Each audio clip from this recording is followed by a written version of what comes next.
Il est 59, on est pile à l'heure. Je suis Sylvie Noua, je suis salariée de la Chambre de commerce sur le poste de conseiller pour les entreprises industrielles. J'ai un grand plaisir à vous accueillir aujourd'hui. Le public est nombreux et diversifié autour d'un sujet, ma foi, qui est assez dans l'actualité. On n'a pas fait exprès, mais quand même, on s'est calé avec le planning de l'Élysée, donc pile cette semaine, c'est juste parfait. Ou c'est eux qui se sont calés sur nous, exact, tout à fait. Je vais passer la parole tout de suite à Christophe Martin, directeur général de la Chambre de commerce, et puis ensuite à Franck Bélien, qui est notre partenaire Crédit Agricole pour cet événement. Et puis je vous reprends après pour vous présenter Stéphane qui va nous animer pendant presque 2 heures. Bien, merci Sylvie. Bonjour à toutes et à tous. La Chambre de commerce est très heureuse de vous accueillir ici pour cette conférence sur l'intelligence artificielle. Dans ce lieu surtout, puisque c'est un lieu qu'on a imaginé à trois, hein, le Crédit Agricole, Châteauroux Métropole et la Chambre de commerce, qui est un lieu dédié à l'écosystème d'innovation, innovation numérique, puisque ça s'appelle Cité du numérique. Donc très heureux que ça puisse se faire ici, pour un sujet parfois important. On nous dit que l'intelligence artificielle, ça va être une révolution encore plus importante que l'électricité. Alors, je regarde notre intervenant. Quand je vois l'importance de l'électricité aujourd'hui dans notre monde, je me dis que pour les générations futures, l'IA va être quand même quelque chose de fondamental dans nos vies futures. Donc, vraiment un sujet qu'il nous faut aujourd'hui aborder. On a déjà de l'IA dans beaucoup d'applications et il faut voir les développements qu'on peut avoir. Alors, nous, en tant que Chambre de commerce, sur le niveau économique, évidemment, et pour les entreprises. Donc heureux d'accueillir ce matin des entreprises qui sont ici, des étudiants, et on est vraiment au cœur de l'écosystème étudiant, innovation, et c'est vraiment les étudiants qui vont porter ces innovations demain, donc je suis heureux qu'ils puissent être présents et pouvoir suivre la conférence de Stéphane dans quelques minutes. Voilà, c'est quelques mots juste pour vous accueillir, vous souhaitez une belle conférence. Et je vais laisser la parole à Franck, notre partenaire du Crédit Agricole Centre-Ouest. Bonjour à toutes et à tous. Quelques mots déjà pour me présenter.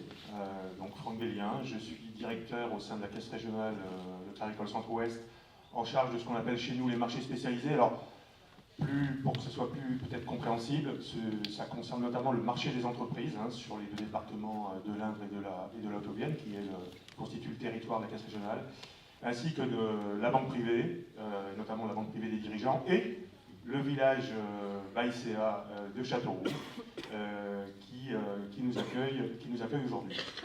Alors le sujet, c'est l'occasion pour moi de remercier la Chambre de commerce et d'industrie de l'Indre, de nous associer, d'être associés à cet événement important, qui effectivement est un sujet qui rentre bien dans les prérogatives de la thématique de l'innovation, et donc le lieu est particulièrement bien choisi. Alors c'est un sujet qui peut peut-être à minima interroger, voire faire peur encore. C'est un sujet d'actualité, comme ça a été dit. Il y a des milliards d'investissements, des milliards et des milliards d'euros, voire de dollars, qui ont été promis récemment en investissement sur ces applications-là. Mais en même temps, on le connaît assez peu, comme je le disais à l'instant. Et finalement, ce qui est important, à mon sens, à notre sens, c'est d'en définir des cas d'usage. Voilà. Et alors, juste pour illustrer un petit peu ça au niveau de Crédit Agricole, parce qu'en Crédit Agricole, entreprise de service, plus particulièrement dans le domaine d'activité, ça peut un peu faire peur.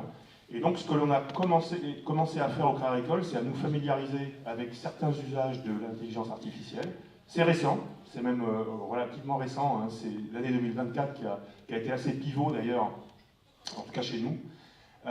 Et je vais vous l'illustrer par deux exemples. Le premier, on a sélectionné un panel utilisateurs de l'intelligence artificielle. Alors c'est le chat GPT, on va dire en made in Claricole, hein, avec toute une série de, on va dire, de filtres, voilà, pour nous aider dans finalement identifier les cas d'usage dans plusieurs domaines d'activité, la communication, la formation, les ressources humaines, le marketing. Et puis, donc, mais là, on est vraiment dans l'expérimentation, on cherche finalement des cas d'usage. Il y en a un qui est déjà identifié chez nous et que l'on a commencé à déployer. C'est pas forcément le plus, vous me pardonnerez l'expression, le plus sexy. C'est tout le dispositif de contrôle interne hein, de nos activités. Vous savez, dans l'activité bancaire, le contrôle, c'est important. Et en fait, on s'aperçoit que l'intelligence artificielle peut nous être grandement utile dans nos dispositifs de contrôle interne. Juste pour comprendre, ça nous permet d'être plus pertinent dans l'identification d'échantillons d'opérations à contrôler, voilà, qui sont davantage porteuses de risques potentiels, et aussi de contrôler plus largement des opérations avec un mode automatisé pour identifier justement les pistes, ce qu'on appelle les pistes d'audit, etc. Donc vous voyez, ça c'est tout récent, on est en train de le déployer, et ça montre qu'on est prêt à faire mouvement sur certains usages de l'intelligence artificielle, à partir du moment où effectivement c'est en pleine cohérence avec nos besoins. Et donc on commence à écrire l'histoire en ce qui nous concerne au Claricole. Voilà, ben, je suis très heureux d'assister avec vous à cette conférence et je remercie bien entendu notre intervenant hein, qui va ensuite prendre la parole. Donc je vous redonne le micro. Merci beaucoup. Stéphane, je vous remercie de l'accueillir chaleureusement. Il nous arrive très dispo pour nous aider à décortiquer cette fameuse technologie qu'on connaît d'une façon un peu générale, me semble-t-il. Juste pour une question d'organisation et de bien-être de chacun, je vous remercie de bien vouloir mettre vos portables sur vibreur. Juste dans l'organisation, on va jusqu'à 11h30, midi moins 20, et puis après vous aurez un temps d'échange possible avec des questions si vous le souhaitez. Voilà. Merci Stéphane en tout cas de votre venue, et puis à tout à l'heure. Merci beaucoup, je suis ravi d'être avec vous ce matin. Alors on va parler d'intelligence artificielle, 1h30 c'est très très court, sachez-le, je pourrais en parler pendant 10 jours, donc je ne pourrai pas tout aborder, je vais choisir un certain nombre de points, surtout dans un premier temps je vais vous expliquer comment ça fonctionne, le marché, les tenants, les aboutissants, et également les futurs possibles. Et la deuxième partie de la conférence, je vais vous parler de transformation dans les écosystèmes, dans les entreprises, le travail aussi, tout ce qui va changer. Pour commencer, j'ai un sondage pour vous. Combien d'entre vous ont utilisé de l'IA lors de la dernière semaine? Pas mal. Tous les jours. Ah, il y en a beaucoup moins. Combien l'ont utilisé pour faire de la veille sur Internet? Ok. Combien l'ont utilisé pour traiter des gros PDF, des grosses informations? Parfait. Ça marchait bien? Vous l'aviez lu avant, le document? Alors comment vous savez que ça a bien marché?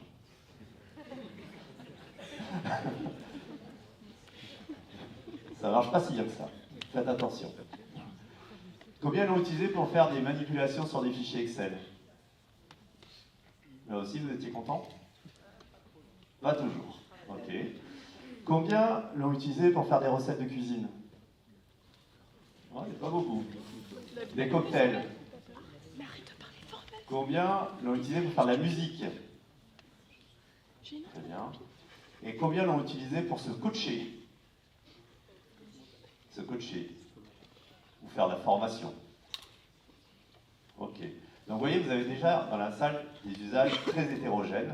Et je suis certain que quand je posais certaines questions sur certaines thématiques, vous étiez surpris qu'on puisse l'utiliser de la sorte. L'intelligence artificielle, ça permet de faire beaucoup de choses. L'enjeu, c'est ce que vous avez exprimé, c'est par quoi on commence, comment on le fait. C'est valable à titre personnel, c'est valable à titre professionnel également. Et devant cet océan de possibilités, plus ou moins fiable, j'insiste là-dessus, plus ou moins fiable, l'enjeu c'est de déterminer par quoi on commence, comment on le fait et comment on monte en puissance au fur et à mesure. Parce que ça ne s'improvise pas, ça s'apprend. C'est pas une science infuse, c'est pas si évident que ça. Il y a plein de défauts derrière les IA. Si on ne les connaît pas, Eh bien, évidemment, on va vite tomber dans le piège. Et l'enjeu, c'est de bien connaître de façon à être acteur de ce qui va se passer, à ne pas abandonner notre esprit critique, par exemple, au profit de cette provision d'informations, parce que sinon, c'est l'IA qui va gagner. Et l'IA, quand elle ne gagne pas toujours sur du juste. Donc méfiez-vous de ça. Pour commencer, j'aimerais vous parler, si ça va bien marcher, oui, de cette phrase d'Aline Toffler qui dit que les illettrés du XXe siècle sont ceux qui ne savent pas apprendre, désapprendre et réapprendre. Apprendre, vous l'avez tous fait, certaines personnes dans la salle sont en train de le faire. Réapprendre, on le fait continuellement. Pourquoi? Les marchés changent, les comportements changent, les réglementations changent, les outils changent, les interlocuteurs changent. Donc on réapprend tous les jours, tous les jours, tous les jours. Mais on réapprend la plupart du temps sans passer par la phase de désapprentissage. Et ça pose pas forcément des problèmes au quotidien, mais quand vous allez accéder à l'impossible humainement, comment vous voulez profiter de l'impossible humainement si vous ne désapprenez pas? Pour être très clair, si vous utilisez l'IA pour faire uniquement ce que vous faites, ça ne sert pas à grand-chose. Alors certes, vous allez me dire, je vais faire des gains de productivité, je vais aller plus vite, donc je vais pouvoir faire plus de choses. Mais vous ne transformez pas ce que vous faites. Ceux qui seront les meilleurs demain, c'est ceux qui auront fait ce travail-là, certes en partie, mais surtout, c'est ceux qui auront créé une nouvelle proposition de valeur inaccessible aujourd'hui à nous autres humains. C'est ces personnes-là. Pour accéder à ça, il faut s'ouvrir. La limite, elle est là. Complètement là. Oser demander l'impossible, oser tenter l'impossible pour nous, de façon à découvrir de nouvelles possibilités. C'est ça l'enjeu de l'IA. Et c'est la raison pour laquelle, dans les simples questions que j'ai posées, parce qu'il n'y avait rien de révolutionnaire dans les usages de mon sondage, mais vous avez vu que tout de suite, comme je vous l'ai dit, ça vous a surpris. Mais pour que ça aussi ça vous surprend, c'est que vous étiez mis en blocage en vous disant c'est même pas possible, donc je n'y pense même pas, je ne vais même pas essayer. Essayez, ça marche pas, c'est un autre sujet, mais essayez. Je vous invite à faire ça systématiquement. Plutôt que de vous expliquer pendant 1h20 ce que c'est que l'IA, je vais vous passer un film d'1 minute 20 fait par l'IA pour expliquer l'IA.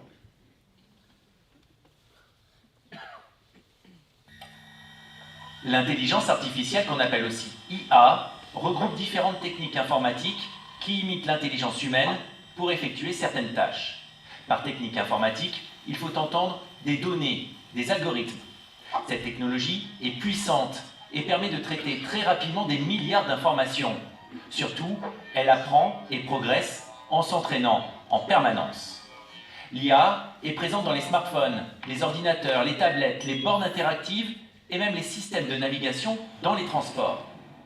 On peut demander à une intelligence artificielle de réaliser une synthèse de milliers de documents, de déterminer la forme d'une molécule, de donner son avis sur un sujet complexe, et elle le fait en quelques minutes.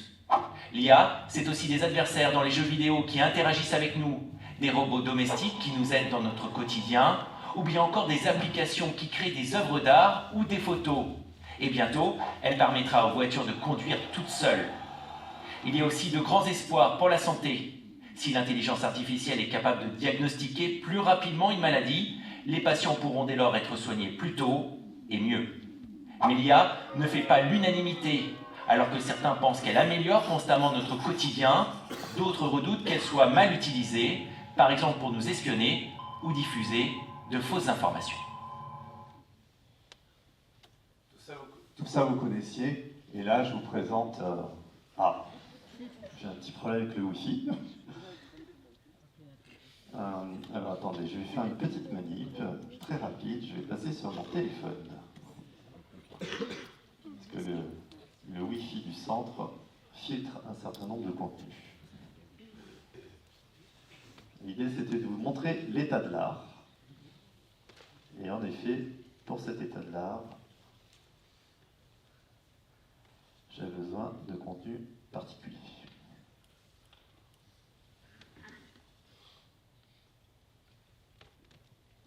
Alors vous voyez tout de suite ce magnifique baiser que vous connaissez certainement entre Elon Musk et Donald Trump. C'est d'actualité en ce moment. Et il faut savoir que ce contenu, ainsi que les 2 vidéos qui sont au-dessus, ont été fabriqués par un groupe aux États-Unis pour protester contre le manque d'éthique d'une IA en particulier. Et cette IA, c'est pas n'importe laquelle, elle s'appelle Grok, et c'est l'IA d'Elon Musk. Avec cette IA, je peux prendre une photo de n'importe laquelle d'entre vous, et fabriquer n'importe quel visuel. Ça, vous ne pouvez pas le faire avec ChatGPT, avec Mistral, avec Gemini, avec Nova d'Amazon ou LLMA de Mistral. Vous ne pouvez pas faire ce genre de choses. Parce qu'ils ont rajouté une surcouche dont je parlais tout à l'heure qui s'appelle l'éthique. Ils l'empêchent. Avec Grok, vous pouvez le faire. Et donc pour dénoncer ça, ils ont fait ces visuels, dont un film que je vous présente qui s'appelle Eyes Wide Shut, qui est complètement fait par de l'intelligence artificielle, évidemment.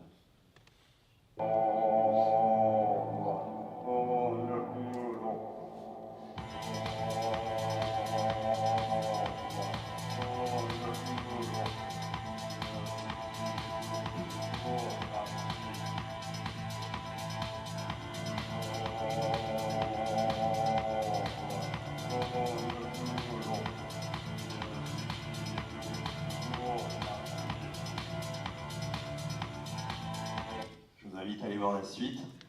Vous comprenez derrière, il y aura aussi les dirigeants de ces grandes entreprises. C'est pour dénoncer tout ce mouvement et la connivence entre ces grands dirigeants et la politique qui conduit à des choix que les citoyens n'ont pas choisis. C'est tout le mouvement, ce mouvement-là qui est derrière. En bas, à gauche, vous avez une chaîne de télé 100% IA qui s'appelle Channel One aux États-Unis. Il n'y a pas un humain. Ils vont capter de l'information en temps réel sur la planète, ils traduisent en américain en temps réel. La personne que vous voyez, c'est un avatar, c'est une IA. Et tout est fait comme ça. Quand ils n'ont pas de contenu, ils le fabriquent en temps réel, dynamiquement, par de l'intelligence artificielle. Faire des chaînes de télé comme ça coûte quelques centaines de milliers de dollars. Demain, vous allez avoir une profusion de chaînes de télé de ce type-là. Avec, évidemment, toutes les obédiences, tous les mouvements politiques seront derrière. Vous avez Jade ici, son premier jour de travail, le 20 avril 2023, sur une chaîne suisse qui s'appelle Aime le Média. Ils ont choisi d'utiliser une IA pour présenter la météo, tout simplement parce qu'ils n'ont trouvé personne pour le faire. La personne qui présentait la météo démissionne, il repasse l'annonce, il ne trouve personne, il décide de basculer sur une IA. Ce que je suis en train de vous raconter, ce n'est pas le plus fou est à venir, c'est qu'ils n'ont pas travaillé sur une IA personnalisée, un avatar construit à partir pour eux. Ils ont utilisé une entreprise qui s'appelle Synthesia, qui propose des avatars de ce type-là. Jade, que vous voyez, grosso modo, l'utiliser sur l'année, ça doit leur coûter maximum 3 000 € pour présenter la météo à l'année. Et les téléspectateurs adorent Jade. Ben oui, elle est sympa, elle parle bien, elle est souriante. Jade est très aimée. Vous avez ici un groupe de K-pop. Vous adorez la K-pop, je suis sûr. Korean pop, tout le monde? Vous pouvez danser si vous voulez.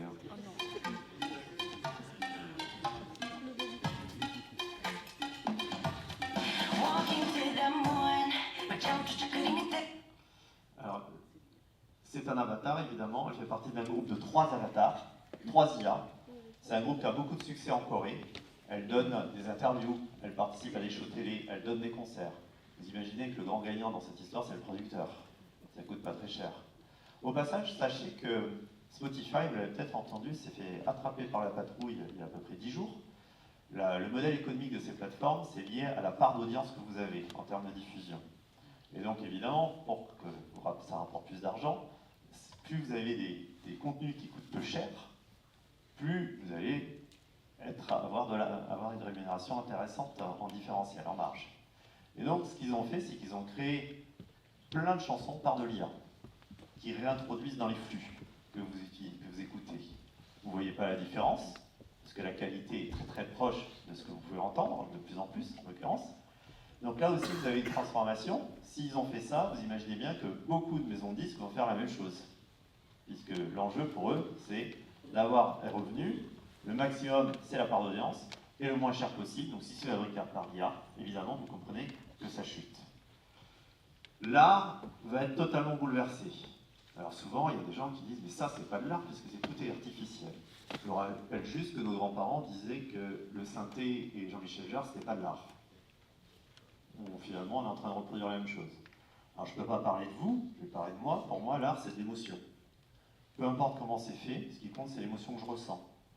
Donc je suis tout à fait prêt à considérer que c'est de l'art si je ressens une émotion. S'il n'y a pas d'émotion, même de la part d'un humain, eh bien je ne ressens pas d'émotion, donc ça ne va pas m'intéresser. Si vous voulez être décoiffé, je vous invite à aller discuter avec les 12-16 ans par rapport à ça. Et eux, ils sont totalement libres et ils ont totalement accepté ce monde-là. Alors allez-y quand vous êtes zen, toujours intéressant de discuter avec eux. Mais je vous conseille d'être zen. Et en haut à droite, vous reconnaissez Harrison Ford, dernier opus d'Indiana Jones. Dans ce film qui a été tourné en 2022, c'est la première fois qu'on utilisait l'IA. Au début du film, vous l'avez vu à cet âge-là, et après vous le voyez à son âge d'aujourd'hui, 80 ans. Ce qu'il faut savoir, c'est que, évidemment, ce que ça veut dire, ça, c'est que notre ami Harrison Ford, s'il donne son autorisation, il peut continuer à tourner une fois décédé. Alors ses ayants droit sont ravis. Ravis. Ça fait le lien avec la grève qu'il y a eu à Hollywood, vous vous rappelez, en 2023, où les scénaristes ont dit, bon, vous êtes gentils avec vos IA, vous êtes en train de prendre tout ce qu'on a fait pour nous remplacer, pourquoi pas, mais on veut une part du gâteau. Ils ont fini par obtenir une part du gâteau pour un temps donné. C'est les actrices et les acteurs qui sont même très vite mis en grève également derrière. Parce qu'ils ont compris que leur marché était bouché. Ils allaient être en concurrence avec toutes les stars décédées, qu'on peut faire retourner très facilement. Et des actrices et des acteurs, vous l'avez compris, qu'on fabrique artificiellement et qui ne coûtent rien. Où est leur place là-dedans? Donc le monde change. Et là, ce que vous allez voir maintenant, c'est une personne qui ressemble à quelqu'un, une voix qui ressemble aussi à une voix, mais ce n'est pas cette personne. Je suis Stéphane C'est pas Amarty, moi, un j'insiste. pionnier dans l'intersection de l'intelligence Alors vous voyez là, c'est une IA qui me modélise, c'est mon avatar. Ma mission, L'éthique des langages, réveiller la conscience les des gens face à yeux, l'urgence d'agir dans ces le révolutions. visage, la voix. Ik is Stefan Je parle Amarty, afrikaners. pionier in die kruising van kunstmatige intelligentie en samenlevingstransformatie. Trop facile de parler afrikaners. Mijn missie om die geweten van leiders wakker te maken hier, die dringendheid om in hier die revoluties op te treden. Je parle coréen. 저는 인공지능과 사회 변혁 우위 교차점을 Vous avez vu, c'est 분석하는 toujours ma voix. 아마시입니다. Et c'est tellement bien fait qu'on peut lire sur mes lèvres. Un coréen peut lire sur mes lèvres. 시급하다는 사실을 지도자들 위 양심에 일깨우는 것입니다. Alors ça, évidemment, vous comprenez que ça va se démultiplier, la qualité va augmenter au fur et à mesure, et c'est une IA qui s'appelle Agent qui permet de faire ça de façon sérieuse, j'insiste, parce que vous avez des IA qui permettraient, encore une fois, je prends une photo de vous, et puis c'est parti, je vous utilise. Là-dessus, on ne peut pas le faire. Quand vous avez créé un avatar, il y a une certification avec des photos, pièces d'identité, et ainsi de suite, pour éviter l'usurpation d'identité. Mais vous imaginez tout ce que ça va pouvoir faire aussi en arnaque. Très facilement. Et pour aller encore plus loin, parce que là vous l'avez compris que ce texte est enregistré, il y a d'autres possibilités. Il y a des possibilités, je les arrête tous les deux là tout de suite. Là, c'est toujours avec le même outil. Vous écrivez un texte, par exemple, alors ça marche pour l'instant qu'en américain, et qu'avec des avatars qui vous fournissent, mais bientôt vous pourrez mettre vos propres avatars. Vous choisissez deux avatars, vous mettez votre texte, et ça construit un dialogue entre les deux protagonistes au regard de ce texte. Vous avez strictement rien à faire si ce n'est poser votre texte et choisir deux avatars. Alors je vous montre un tout petit peu, vous allez voir l'interactivité entre les deux personnes. Is this modern day icon? Yeah, But have we considered what that's doing to our collective values? right. It's like we're swapping community ideals for the cult of individual success. Exactly. And at what cost? Sure. Vous voyez, dialogue. Donc on peut créer comme ça très facilement, en quelques clics, ce type de contenu. Et le plus fou, il est là. J'ai malheureusement pas le temps de vous le montrer, mais là cette fois-ci c'est un autre avatar de moi. A priori vous devrez le reconnaître. Toujours sur le même outil, vous choisissez la langue et je peux choisir également ici le type de rôle que je vais lui donner. Je peux me transformer en prof de langue, en business coach, je peux me transformer en coaching, je peux lui donner un savoir-faire particulier par exemple sur l'IA et proposer aux gens de venir discuter avec ma vision de l'intelligence artificielle sans aucun problème. À ce moment-là, je peux le connecter sur Zoom ou le mettre sur un site internet. Vous choisissez la langue. Là encore, vous pouvez discuter dans n'importe quelle langue avec moi. Mais la petite différence, c'est pas du tout préenregistré. On rentre dans une logique d'échange direct, comme de vous à moi. Ça coûtait 15 000 $ il y a 3 mois. Aujourd'hui, ça coûte à peu près 50 $ par mois de construire un avatar comme ça. Donc là aussi, vous allez avoir une démultiplication. Et alors, c'est pas parfait, loin de là, mais ça me permet de dire une chose qui est importante. Quand vous regardez l'IA, ne regardez pas les défauts et vous arrêtez surtout pas sur les défauts. Regardez la vitesse à laquelle ça évolue. Ce qui n'est pas possible aujourd'hui, le sera demain. Et typiquement ça, l'expérience n'est pas encore géniale, mais dans 3 mois, dans 6 mois, dans 12 mois, ça sera complètement fou. et la fluidité de l'échange sera de plus en plus grande. Alors évidemment, dans la relation client, dans l'apprentissage, vous imaginez que ça va changer énormément de choses. Des grands acteurs comme Amazon, Meta, Google vont aussi changer radicalement les marchés. Là, je vous présente un prototype d'Amazon. Jusqu'à maintenant, si vous vendez sur Amazon, il fallait faire tout le travail graphique. Maintenant, vous mettez juste dans ce prototype les photos nues du produit, comme vous le voyez en haut, à gauche. Vous décrivez l'ambiance dans laquelle vous voulez que vos produits apparaissent, et l'IA génère automatiquement toute la mise en page. Alors, vous pouvez le faire plusieurs fois par jour, vous comprenez bien. Alors, vous imaginez que les agences de communication ont dit, mais vous arrêtez là, c'est pas possible, vous êtes en train de tuer notre business. À eux répondre, non, non, mais pas du tout, vous n'avez pas compris, c'est pas ça. Nous, on fait ça pour les petits professionnels et les petites entreprises qui n'ont pas les moyens de passer par vous, pour élargir le gâteau. Ben, vous comprendrez bien que ce n'est pas tout à fait vrai, parce qu'il y a plein d'entreprises qui vont aussi utiliser ça de la même manière. Meta, les emmerdes de Facebook et d'Instagram et Google, font la même chose. Quand vous voulez faire de la publicité, ils vont rapidement vous proposer le fait de gérer automatiquement par l'IA toute la créativité, la création de la publicité, directement. Donc là aussi, ils court-circuitent les agences. Toujours en disant, on élargit le gâteau, mais c'est pas que ça, c'est aussi pour capter, évidemment, l'information. Les médias sociaux, de la même manière, il y a eu une première tentative de nos amis de Meta d'introduire des centaines de millions d'acteurs IA dans Facebook, par exemple. Ils l'ont retiré pour l'instant, mais ils vont le refaire, c'est une première expérimentation. Pourquoi? Parce que vous allez avoir autour de vous, dans vos amis ou des interactions, des IA qui vont interagir avec vous, tout simplement parce que vous savez que plus vous restez sur la plateforme, plus il y a de publicité, donc plus eux vont gagner de l'argent. C'est l'engagement, c'est ce qu'on appelle l'engagement.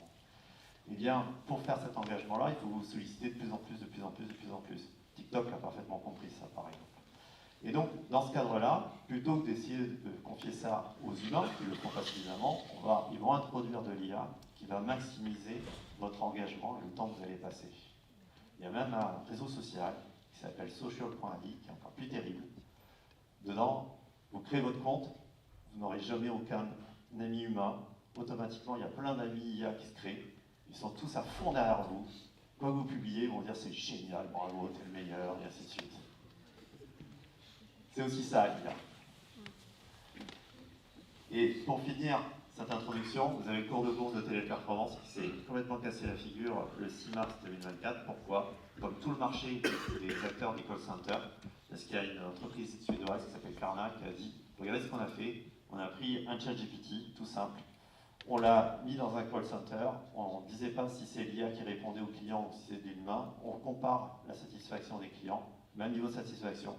Par contre, 25% de réappel en moins quand c'est l'IA. Ça veut dire qu'il explique mieux que les humains. Voilà ce qui s'est passé sur le marché. Personne dans cette histoire n'est allé vérifier en mars si c'était vrai ce qu'il disait, Klarna. En l'occurrence, c'était pas vrai. C'était pas vrai parce qu'ils avaient généralisé un cas très particulier. Mais par contre, en septembre 2024, c'était vrai. C'est ça aussi la vitesse à laquelle ça se passe. Alors vous comprenez mieux pourquoi cette intervention s'appelle « Il vaut mieux s'occuper du changement que s'occuper de vous ». C'est aussi mon mantra. Tout le matin, quand je me lève, je me dis « c'est ça, et il faut être acteur ». Et qui vous parle là en ce moment? Parce que c'est toujours important de savoir qui vous parle. Moi, je suis économiste et mathématicien de formation et j'ai toujours travaillé dans l'univers des mathématiques à des fins opérationnels, avec des clients divers, des banques, des assureurs, la grande distribution, des télécoms, du retail, des médias, enfin bref. Et j'avais une équipe un peu particulière, à savoir que ce que je voulais faire, c'était des sujets complexes, des défis. Donc j'ai monté une structure avec succès et insuccès, ça dépendait des pays. Comme ça, la boîte s'est développée au fur et à mesure. Je me suis complètement planté aux États-Unis. Par contre, ça a marché au Canada, en France, au Moyen-Orient, en Afrique et dans quelques pays européens. Et arrive 2016. 2016, j'ai 65 personnes, dont 50 mathématiciens avec moi. Et c'est la première fois qu'on peut utiliser l'intelligence artificielle dans ce métier. Alors, pas l'IA générative, que vous connaissez, des IA de calcul. Pour moi, une IA, j'ai une définition très stricte, c'est un système qui a une capacité d'auto-apprentissage. Il est autonome dans son apprentissage. C'est-à-dire qu'une modélisation mathématique classique, pour moi, c'est pas de l'IA. C'est de l'automatisation, ça n'a rien à voir avec l'IA. Donc ça, en faisant ça, j'enlève 95% par exemple des bots. Aujourd'hui, tout le monde dit que c'est l'IA. Bref, parenthèse. J'en reviens à 2007. En tant que chef d'entreprise, je me suis dit, il faut absolument que je regarde mon futur au regard de ces innovations. Et je regarde, j'imagine 8 futurs, point commun, dans les 8 futurs, mon entreprise disparaissait. Tout le temps. Je ne savais pas dire si c'était dans 5 ans, 10 ans, 15 ans, 20 ans, mais j'étais sûr de ça. Je me suis dit, mais si c'est ça le futur, je vais être le premier acteur de ce futur. Et j'ai imaginé une autre façon de faire du marketing, très simple. C'est rencontrer la singularité de chacun des clients. C'est comme moi, là, si j'étais capable d'avoir le don d'ubiquité, d'être en face de chacun d'entre vous et de faire une présentation personnalisée pour chacun d'entre vous. Vous pouvez avoir 50, 100, 200 personnes, 1000 personnes au marketing, c'est pas possible. Là, un client, une histoire. 10 000 clients, une histoire. 1 million de clients, 1 million d'histoires. Ça veut dire que les humains, dans ce monde-là, ne prennent plus aucune décision opérationnelle, parce qu'on ne sait pas faire ça. On va travailler, humain, sur la stratégie, la communication, les trous, l'identification de nouvelles potentialités. C'est tous ces sujets-là sur lesquels on va travailler. Et l'IA prendrait toutes les décisions. J'avais calculé qu'il me fallait 50 personnes en R&D pendant 3 ans, 10 millions d'euros pour faire simple. Je ne les avais pas, donc je suis allé chercher des fonds. Et quand j'ai commencé à avoir des fonds, ils m'ont dit exactement la même chose que mes équipes, c'est pas possible et personne n'acceptera de travailler comme ça. On est en 2016, hein, j'insiste par rapport à ça. Jusqu'à ce qu'un jour, il y a un fonds d'investissement qui me dit Banco, on y va. Ce qui fait que j'ai changé complètement le business model de mon entreprise. C'est devenu une réalité en 2020. Avec des premiers clients, ça marchait. Il fallait accélérer. Et je me suis dit, l'accélération, je ne suis pas fait pour ça. Je suis quelqu'un qui a besoin de tout remettre à plat et remettre en cause tous les jours. Donc, j'ai organisé la fusion de mon entreprise. Je suis sorti et j'ai créé une autre entreprise qui s'appelle Venexpine. Parce que pendant ce changement-là, au regard de mon entreprise, au regard des 20 ans de cours que je donnais à Bac+5, au regard de mes clients un peu partout dans le monde, j'ai compris que sociétalement, on n'était absolument pas prêt pour ce nouveau monde. Mais pas du tout prêt. Parce qu'on ne le regarde pas, on ne sait pas l'expliquer, on est très très loin de ces enjeux-là. Et encore aujourd'hui, on en parle partout, mais on est loin des enjeux de demain. Et j'ai compris, ça peut paraître présomptueux ce que je veux dire, mais c'est vraiment sincère, que j'avais une mission. Et cette mission, c'était d'informer le plus grand nombre de ce qui est en train de se jouer, de façon à ce qu'on se réapproprie nos futurs. C'était ça ma mission.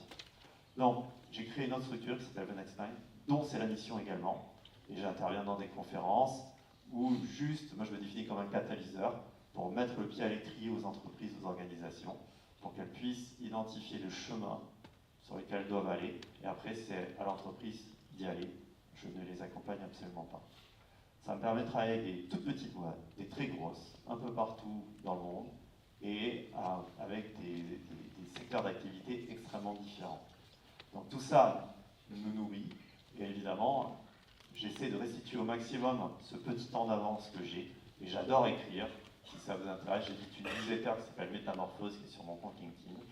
Et également, il y a un livre qui s'appelle Métamorphose à l'ère de l'intelligence artificielle, qui est sorti en décembre. Et pour info, il y a un manga qui va sortir pour les ados, début avril, une série de 20 mangas pour leur expliquer à chaque fois les futurs possibles au regard des décisions qu'on est en train de prendre aujourd'hui. Puisqu'on parle d'intelligence artificielle, c'est important de reparler d'intelligence. Déjà, il y a une usurpation de nom en latin. Beaucoup de philosophes disent que tout ça, là, c'est pas de l'intelligence. Ce qu'on appelle l'intelligence artificielle, c'est pas l'intelligence, au sens latin du terme. Ils ont raison. C'est un terme qui vient de l'anglo-saxon, et intelligence, en anglais, ça veut dire connaissance. Okay. Donc il y a un énorme lapsus dans les langues latines au regard de ça. Alors même si ce n'est pas de l'intelligence, ça permet de faire pas mal de choses. Donc je vous invite à vous dépasser ce débat sémantique et on va regarder ce que ça fait. Et c'est pas par hasard ici que je prends 9 intelligences primaires selon Howard Gardner humaines et on va regarder où est-ce qu'il y a sur chacune de ces intelligences. Alors pourquoi je prends les intelligences humaines? Tout simplement parce qu'il y a un réflexe anthropomorphique qui ne date pas d'aujourd'hui. Et comme on considère, nous, humains, qu'il n'y a rien de mieux dans l'évolution d'un point de vue cognitif, même d'un point de vue physique, eh bien le Graal, qui date depuis l'Antiquité, c'est de dépasser l'intelligence humaine. 95% de la recherche mondiale est basée sur quoi? Sur le dépassement de l'intelligence humaine. C'est le Graal. C'est ce qu'on appelle l'intelligence artificielle forte, générale, la supra-intelligence, où de temps en temps, vous entendrez parler de singularité technologique. Alors on va commencer par la première, l'intelligence linguistique. Est-ce que l'IA est dessus? Oui? Je vous entends pas bien. Ah oui, l'intelligence logico-mathématique. Eh bien non. Ah, ça paraît bizarre ça. Hein. Elles sont des maths et elles sont pas logico-mathématiques. Je vous expliquerai tout à l'heure pourquoi. L'intelligence spatiale. Se déplacer avec l'intelligence dans l'espace. Est-ce qu'elle y est? Oui. L'intelligence intrapersonnelle. Une autre façon de poser la question, a-t-elle conscience d'elle-même? Vous dites ça pour vous rassurer? Aujourd'hui, elle n'a pas conscience d'elle-même. Par contre, les chercheurs n'imaginent pas une IA qui se rapprocherait de l'intelligence humaine sans une forme de conscience. Beaucoup de papiers de recherche en ce moment sur ce sujet-là. Ensuite, l'intelligence interpersonnelle. Est-ce qu'elle y est? Oui? Tout le monde est d'accord? Alors, je vais vous faire une petite démo rapide sur ce sujet. Vous m'autorisez à mettre la caméra après? Salut. Salut, comment ça va? Bien, je parle de toi. Oh, c'est intéressant. Tu présentes quelque chose en particulier? Non, là j'étais en train d'expliquer la différence entre les 9 intelligences de Howard Gardner et l'intelligence artificielle. Ah, c'est un thème captivant. Les réactions du public sont positives? Écoute, ça a l'air pour l'instant, même si c'est le matin. C'est pas facile le matin. Oui, c'est vrai. Les matinées peuvent être difficiles.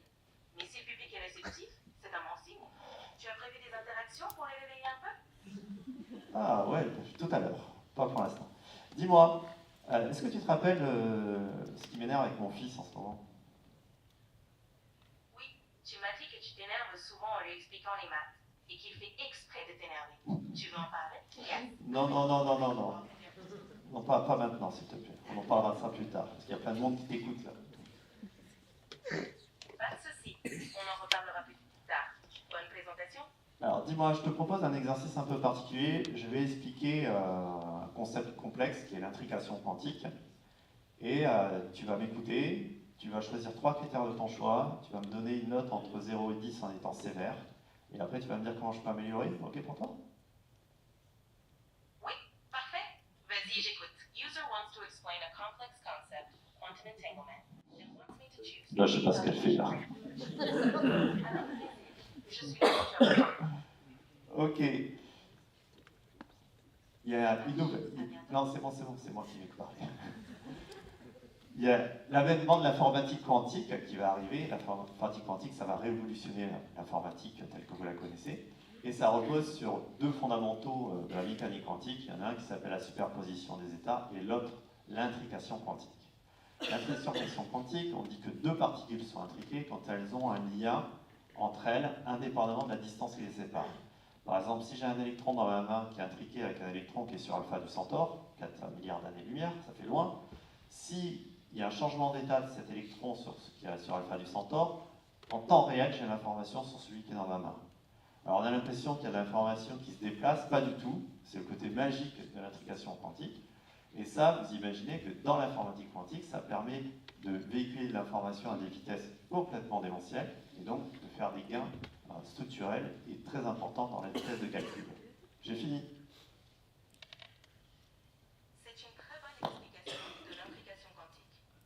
C'est un concept fascinant et tu l'as bien illustré avec l'exemple de la transmission instantanée d'informations.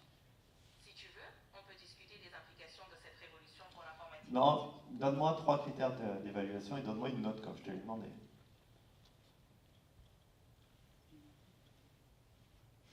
Alors, Lou, es-tu là? Bien sûr. Oui, je suis là. Désolé, j'ai eu un léger bug. Je te propose la clarté, l'exactitude scientifique et la capacité à captiver l'audience. Tu es prêt pour une évaluation sur 10? Vas-y. Alors, pour la clarté, je te donnerai un 8. Tu as bien expliqué les concepts. En exactitude scientifique, je dirais 9, car tu as donné des détails précis. Pour la capacité à captiver, un 7, car c'est technique et pourrait être encore plus dynamique. Dans l'ensemble, c'est très bon. Ok, je te remercie. Je vais mettre la vidéo maintenant. Je te présente. D'accord. Je te présente la salle. Montre-moi ce que tu as. Regarde, voilà la salle. Oui, je vois des rangées de sièges rouges avec quelques personnes assises. C'est une grande salle de conférence. Exactement. Et dis-moi, tu pourrais m'aider avec cet objet qui est là. Oui, bien sûr. Tu veux de l'aide avec l'objet sur le pupitre? Oui, Une télécommande de présentation? c'est exactement ça. Où est-ce que je dois appuyer pour avancer un slide? Appuie sur le bouton avec la flèche vers la droite pour avancer les slides. Ça devrait passer. Allez, j'arrête là. Donc vous voyez qu'on est vraiment dans une autre dimension et ça avance très vite. Ok. Alors ceux qui disaient se faire coacher, vous l'utilisez comme ça? Non? Alors ça marche très bien. Là, je vous ai montré sur l'histoire sur l'application quantique. Moi, je l'utilise beaucoup, par exemple, quand je travaille sur des nouveaux sujets. Pour être sûr que je les ai assimilés, je suis capable de les restituer. Eh bien, j'ai une IA comme ça qui a 11 critères d'évaluation. Il y avait à me noter en étant sévère. Demandez toujours à être sévère à l'IA parce que sinon elle est trop gentille. Hein, donc, elle est complaisante avec nous. Hein. Donc dites-lui bien d'être sévère. Et ça me permet de vérifier où est-ce que j'en suis. Elle me donne des conseils. Et quand j'arrive à 8 sur 10 partout, je sais que c'est OK. Et elle me donne un dernier challenge, par exemple, de l'expliquer à des adolescents de 12 ans ou à des personnes âgées ou autres. Et à moi de changer. Et si encore une fois j'ai 8 partout, eh bien je sais que je peux l'expliquer à tout le monde. Ça, vous imaginez que, par exemple, pour la formation des commerciaux, c'est extraordinaire. Vous pouvez aussi demander à l'IA de jouer un rôle. Vous savez, vous avez un rendez-vous avec le client charmant qui vous coupe tout le temps, qui sait tout, qui ne vous écoute pas. Vous connaissez celui-là? Eh bien, vous allez dire à l'IA de jouer ce rôle-là, et vous avez une mission, c'est de lui faire passer un message, et l'IA va vous interrompre, elle va jouer le jeu. Mais ça vous permet de vivre les choses, ce qui est complètement différent que de les imaginer. Vous voyez, ça devient extrêmement puissant. Ensuite, vous avez l'intelligence corporelle kinesthésique. Celle-ci, c'est l'intelligence du corps. Est-ce que l'IA est là-dessus? Non, il lui faut un support, parce qu'elle est immatérielle. En tout cas, même s'il y a beaucoup de matériel derrière, elle est immatérielle. Le support auquel vous pensez, quel est-il?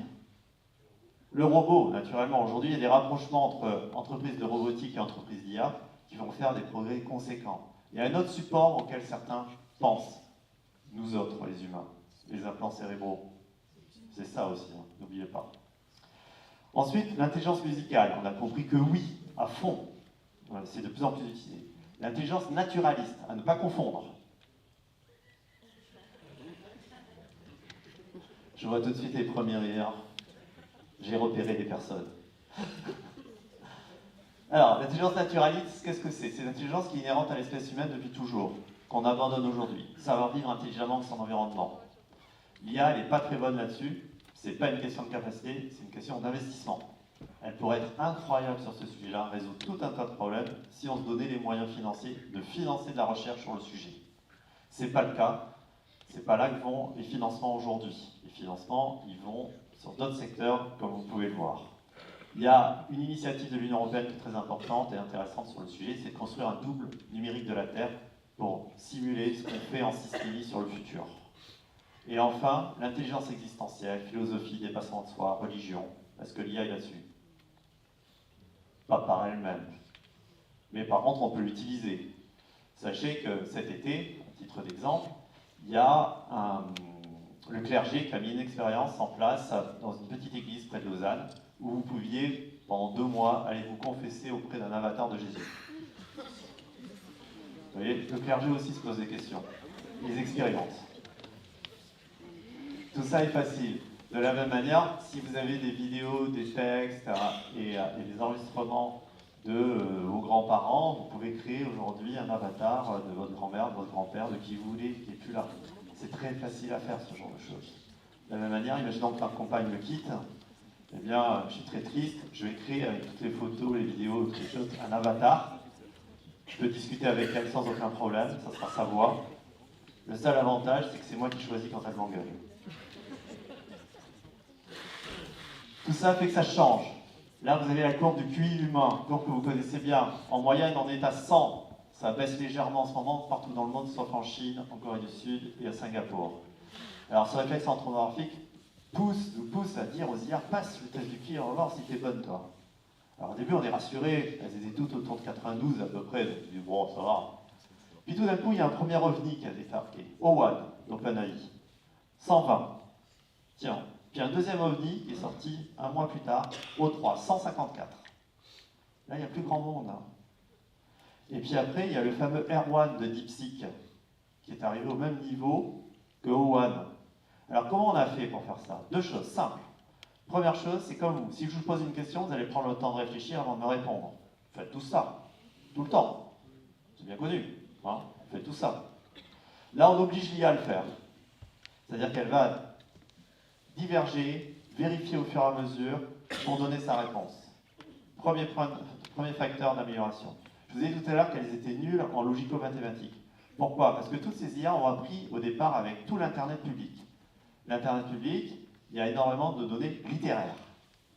Okay, donc elle est capable, comme vous, d'expliquer le théorème de Thalès à qui que ce soit, mais est-ce que vous savez l'appliquer de façon opérationnelle quand vous êtes confronté à un problème? Ça ne sera pas forcément votre réflexe. Okay. L'IA, c'est pareil. Comme elle a absorbé toutes les explications littéraires de toutes les théories mathématiques, elle est au top pour ça. Elle va vous l'expliquer. Mais est-ce qu'elle va l'utiliser quand elle a un problème? Pas du tout, parce qu'elle n'a pas de données d'expérimentation. L'IA, elle ne connaît pas la gravité. Elle ne sait pas que si je lâche cet objet, ça va tomber. Il faudrait que je lui montre plein de vidéos où on voit l'objet tomber pour qu'elle comprenne qu'un objet, si on le lâche, il tombe. Par contre, elle va vous expliquer la gravité sans aucun problème. Alors, comment on fait pour corriger ce manque de données, puisqu'il n'y a pas de données d'usage des mathématiques comme ça de disponibles? On va créer ce qu'on appelle des données synthétiques. C'est-à-dire qu'on prend des algorithmes qui vont jouer des centaines de millions de fois chacune des théories mathématiques. Ça fabrique des données qu'on redonne aux IA qui apprennent comme ça ce raisonnement-là. O1, elle a le niveau bac en maths. C'est que c'est ces deux facteurs-là qui ont fait ces progrès. Ce qu'il faut comprendre, c'est qu'elles vont toutes très rapidement progresser. Et le changement, il est plutôt violent entre les versions. Là, vous avez 3 concours. Il y en a un qui est sur les maths, qui s'appelle l'AIM, ce qui est l'équivalent des JO de maths, grosso modo. On fait passer ça aux IA, et vous voyez, ChatGPT 4 Pro d'OpenAI, elle a 13% de juste, simplement. Ça veut dire qu'elle a 87% d'erreur. Pas terrible, hein? O1, elle a 83% de juste. Pour que vous compreniez bien, la veille, l'IA, elle a que 13% de juste. Le lendemain, elle a 83% de juste. Du jour au lendemain. Pour les développeurs informatiques, il y a un concours qui s'appelle le Code Force. Ça classe en percentile. Par exemple, GPT-4 Pro, 11%, ça veut dire qu'elle est meilleure que 11% des développeurs informatiques. Le lendemain, O1 est là, elle est meilleure que 89% des développeurs informatiques. Du jour au lendemain. Sachez que le métier de développeur informatique est un métier en chute de demande aujourd'hui. Et ça va s'accélérer. Il faut transformer ce métier-là. Et enfin, sur le niveau de connaissances scientifiques de GPQ et Diamond, vous voyez, l'humain est à 69,7, 4O était à 56, 78 pour O1 et 87 pour O3. Et pour les maths, j'ai oublié de le mentionner, 96% pour O3 de juste. Le monde a changé. Ce qui fait que tous les tests que vous connaissez, tests de Turing, tous ces trucs-là, c'est révolu, ça ne marche plus. Il y a un Français qui s'appelle François Chollet qui a inventé un nouveau test qui s'appelle l'ARC AGI. Un humain est à 60%, vous voyez. Le meilleur des humains est à 97%. Et si vous allez sur la droite, vous voyez que O1 Height est à 32% simplement, O1 Pro à 50%, donc toujours moins bon que la moitié d'un humain moyen. Par contre, O3 à 76%, il est passé au-dessus d'un humain moyen. Et O3, la version la plus forte, à 87%. Donc là, on a largement dépassé l'humain moyen. La chaîne de valeur de l'IA, pour simplifier, il faut comprendre ces items-là. La finance. Si vous n'avez pas d'argent, ça ne marche pas. C'est pour ça que vous avez en ce moment beaucoup d'annonces. Les 500 milliards de Donald Trump, les 109 milliards d'Emmanuel Macron récemment, les 200 milliards d'Ursula von der Leyen qui ont été annoncés hier soir, et ainsi de suite. Cette finance, elle sert à faire quoi? Elle sert à financer, évidemment, des nouvelles infrastructures énergétiques. Elle sert à financer du cloud, pour faire du cloud computing. Ça coûte une fortune, ces choses-là. La loi, la législation, elle a un impact sur la partie data et sur la partie possibilité de mettre ou pas du cloud computing. Et derrière, il y a les RH. Et les RH, on n'en a pas tant besoin de ça, vous allez le voir, qui vont permettre de fabriquer de l'algorithmie au fur et à mesure. Tout ça va conditionner des IA de qualité. Dans l'IA, il y a deux facteurs, il y a deux mondes. Il y a le monde physique, qui lui gagne énormément d'argent, qui commence avec les terres rares. Il y en a un peu partout dans le monde. Vous avez entendu par exemple que notre ami Donald Trump dit à l'Ukraine, on vous aide si vous nous donnez vos terres rares. Il y en a partout dans le monde, mais c'est stratégique. Et il se trouve qu'il faut une industrie particulière qui est le raffinage des terres rares. Et comme c'est l'industrie qui n'est pas propre, personne n'en a voulu, grosso modo, sauf la Chine qui l'a prise. Et aujourd'hui, la Chine a 85% du marché du raffinage des terres rares. Une fois que ces terres rares sont raffinées, on va transformer ça dans des puces. Là, il y a certains acteurs, il n'y en a pas beaucoup. Il y a un leader qui s'appelle TSMC, qui est un Taïwanais. Pour fabriquer des puces, il a besoin de terres rares, de minéraux. Il a besoin de machines très particulières. Le leader, c'est un néerlandais qui s'appelle ASML.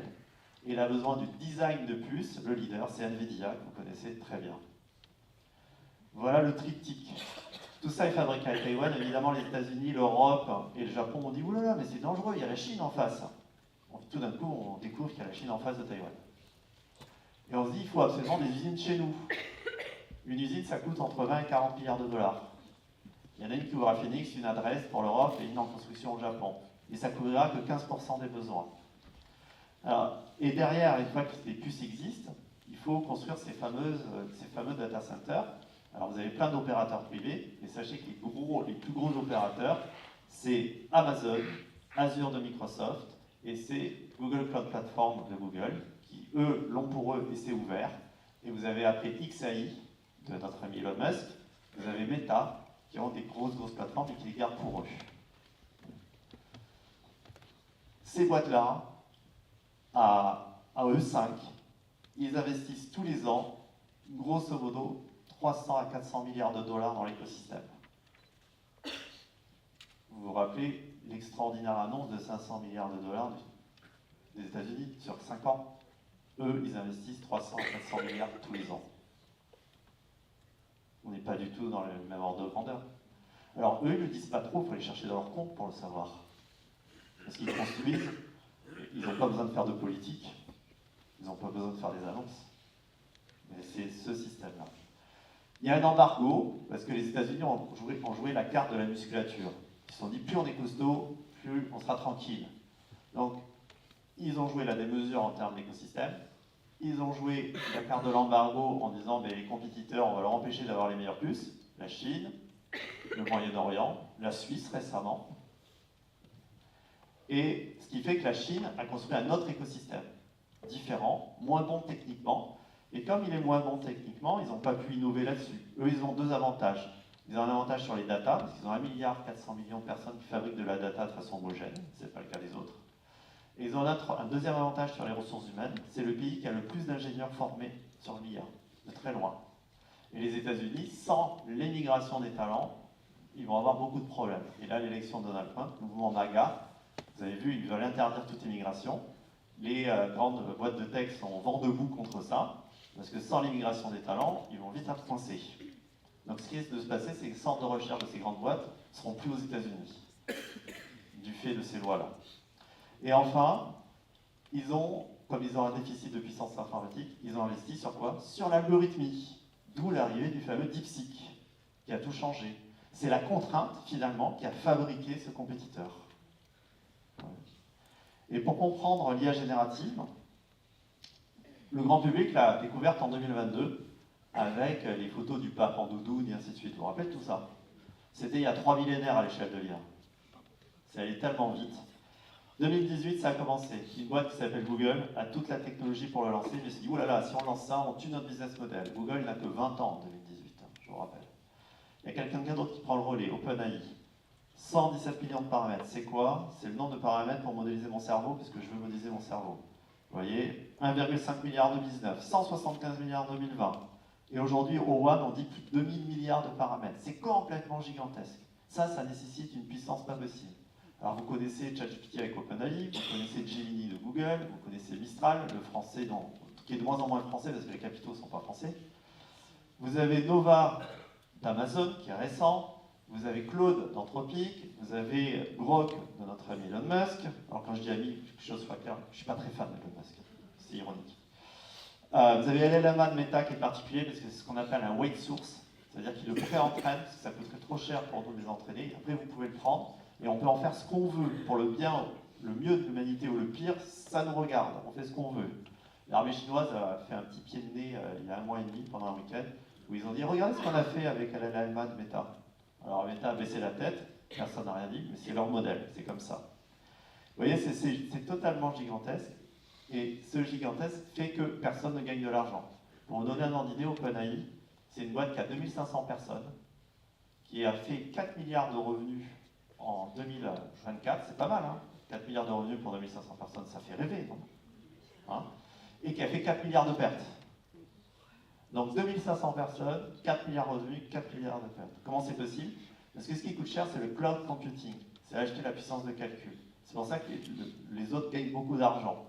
Quand Amazon a mis Microsoft a mis 13 milliards d'investissement dans OpenAI, il y a 11 milliards de dollars qui sont revenus chez eux pour l'achat de puissance informatique. Ils l'ont fait, la valorisation d'OpenAI était de 25 milliards. Aujourd'hui, ils sont en train de faire une nouvelle levée de fonds, la valorisation est autour de 250 milliards. 18 mois après. Ouais. Plutôt pas mal comme placement aussi. Okay. Le seul endroit où vous avez la véritable compétition, c'est sur les IA spécialisées, parce que vous avez besoin de moins de données. Je finis à médecin, j'ai pas besoin des données de météo des anneaux de Saturne, ça m'importe peu. Donc comme j'ai moins de données, ça coûte beaucoup moins cher. C'est pour ça que vous avez la compète que là, très très clair.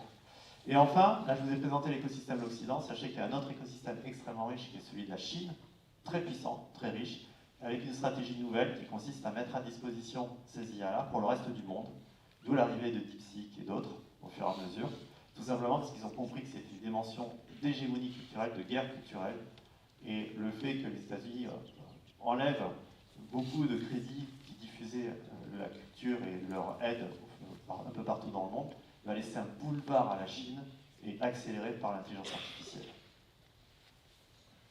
Alors ça va vite en termes d'accélération. Là, vous avez des images qui sont créées artificiellement. Alors celle de droite, c'est très compliqué de savoir si ça a été fait par de l'IA. Celle de gauche, vous les avez déjà peut-être vues. Il se trouve que c'est les nouveaux mannequins d'une marque de prêt-à-porter qui s'appelle Mango. Ils ont basculé sur des mannequins IA. Alors, avec l'explication suivante, c'est dégradant d'utiliser le corps d'humain pour faire du mannequinat. C'est assez drôle. Surtout quand vous voyez le type de physique qu'ils ont remis. Ils n'ont rien changé. Alors, identifier si c'est l'IA ou pas, c'est pas simple. Je vous propose un petit test, on va voir si vous êtes bon. Alors, ça date un peu, ça date d'octobre 2024. Est-ce que c'est l'IA ou pas? Non? Eh bien oui, c'en était. IA ou pas? Non?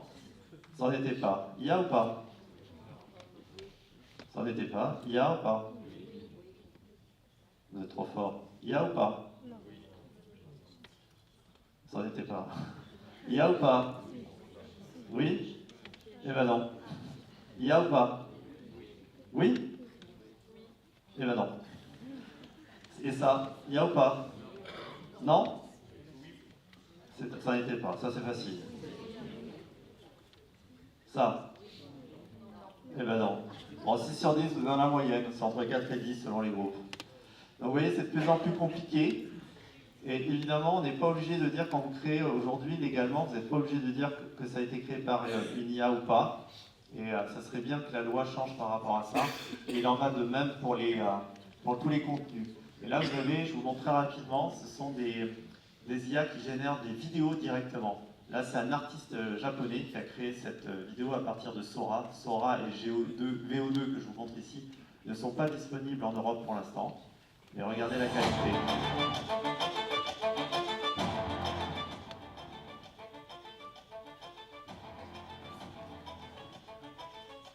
Alors je l'arrête là, mais vous voyez la qualité, c'est quand même pas fou. Et c'est pas le meilleur c'est celui-ci, c'est VO2 de Google. Là aussi, je vous montre quelques images. Vous voyez, vous faites vraiment ce que vous voulez.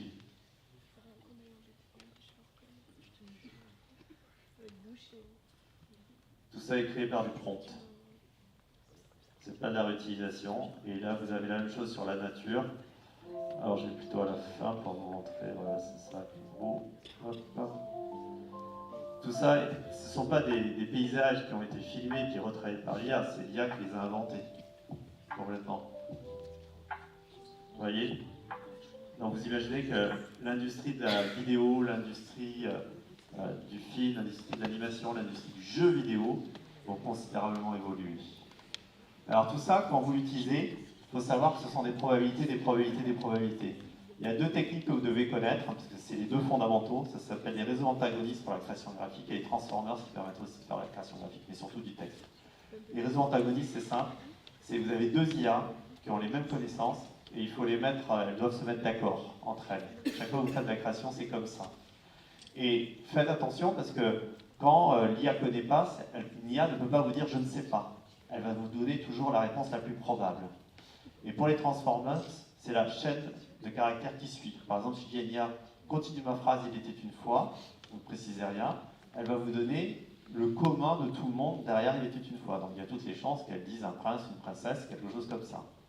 Si vous changez le contexte, vous allez changer la probabilité de sortie.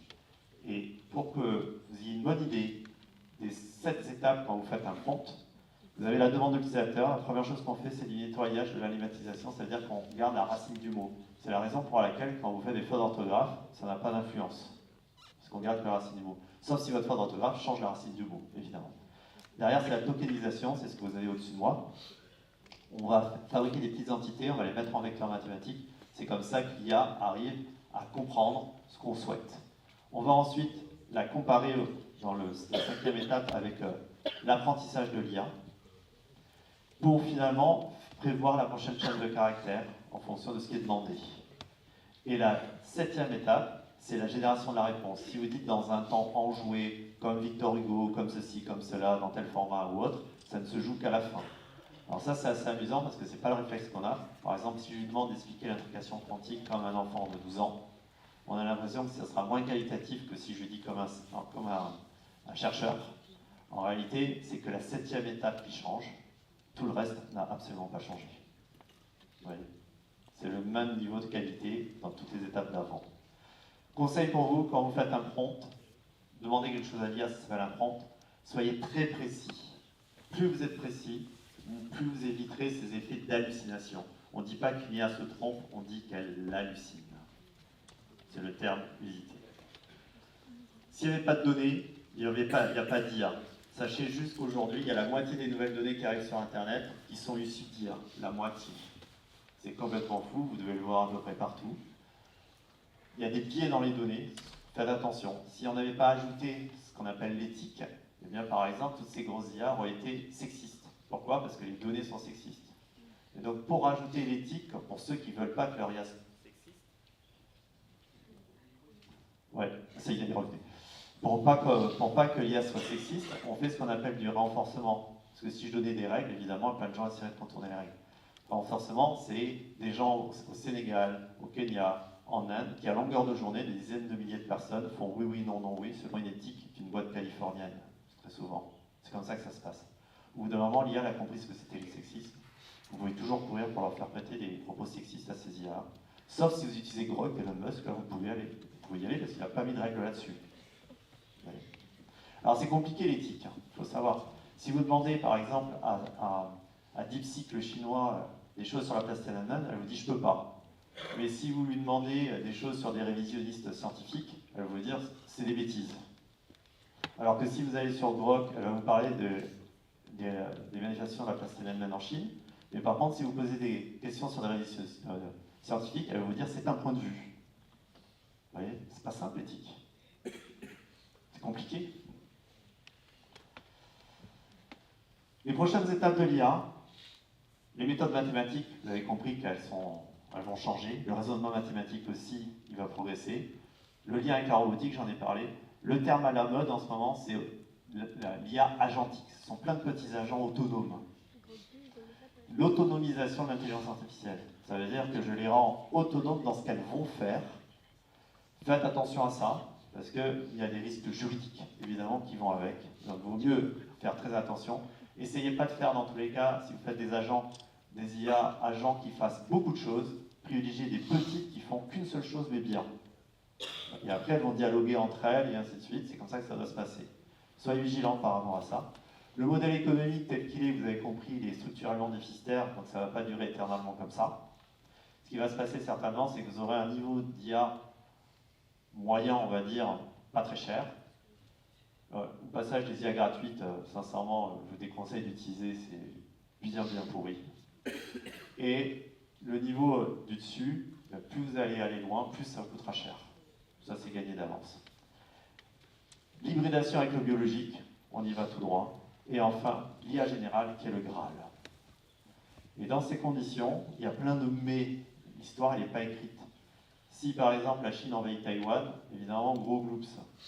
Si il y a moins de terres rares, gros gloops aussi. Alors, on aura tendance à dire, les données, on a tout avalé. Non, c'est pas vrai, on n'a pas tout avalé. Il reste plein de gisements partout.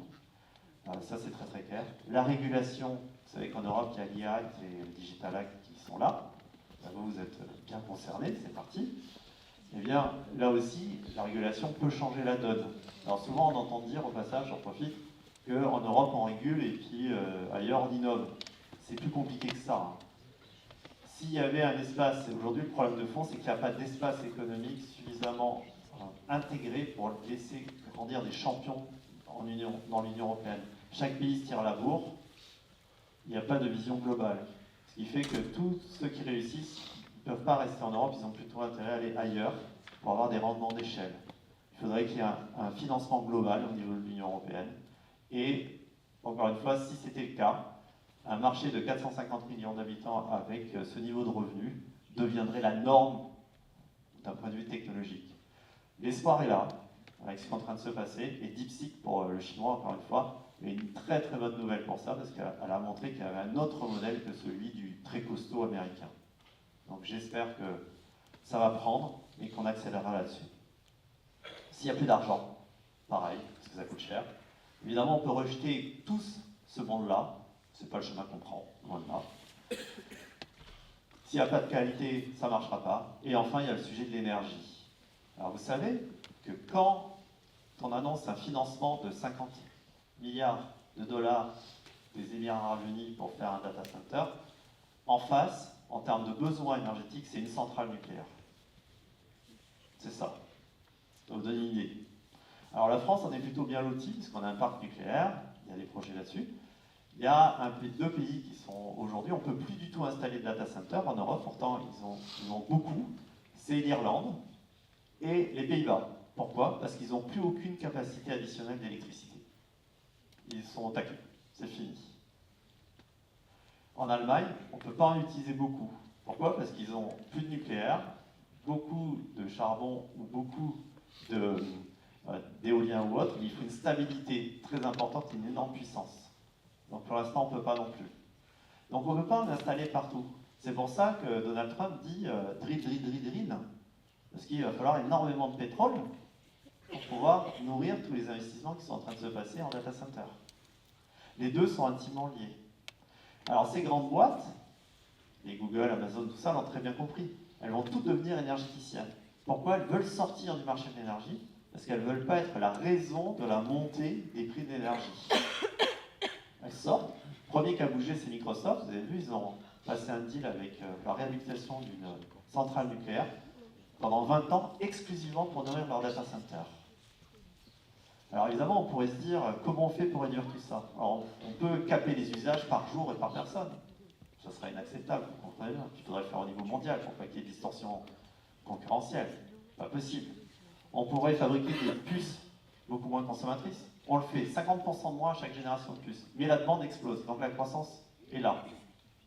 Ou alors, il y en a qui disent, on n'a qu'à mettre tout ça dans l'espace. Parce que dans l'espace, à Londres, il fait très froid. Et donc on a besoin de beaucoup moins d'énergie pour le faire. C'est pas la science-fiction, on y travaille très sérieusement. Alors je serais curieux de connaître l'empreinte carbone du lancement versus et ainsi de suite. Pour l'instant, il n'y a pas de chiffres sur le sujet. Mais à voir. Alors vous voyez, on est dans une révolution qui a 4 piliers, l'algorithme et la data. N'oubliez pas les réseaux.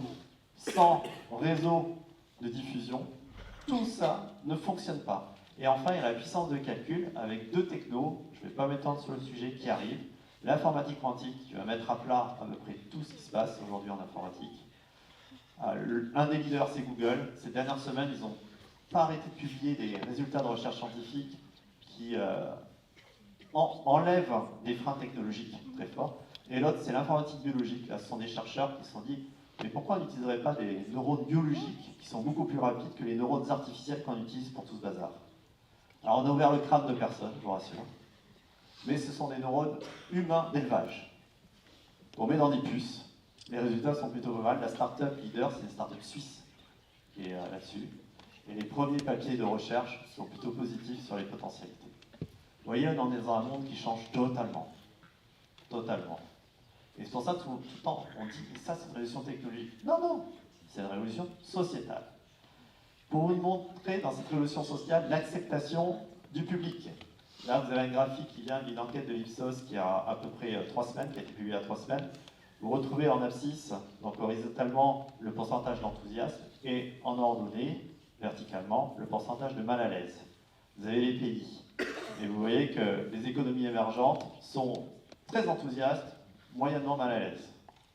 Elles n'ont rien à perdre. L'Europe, pas trop enthousiaste, moyennement mal à l'aise. Pourquoi?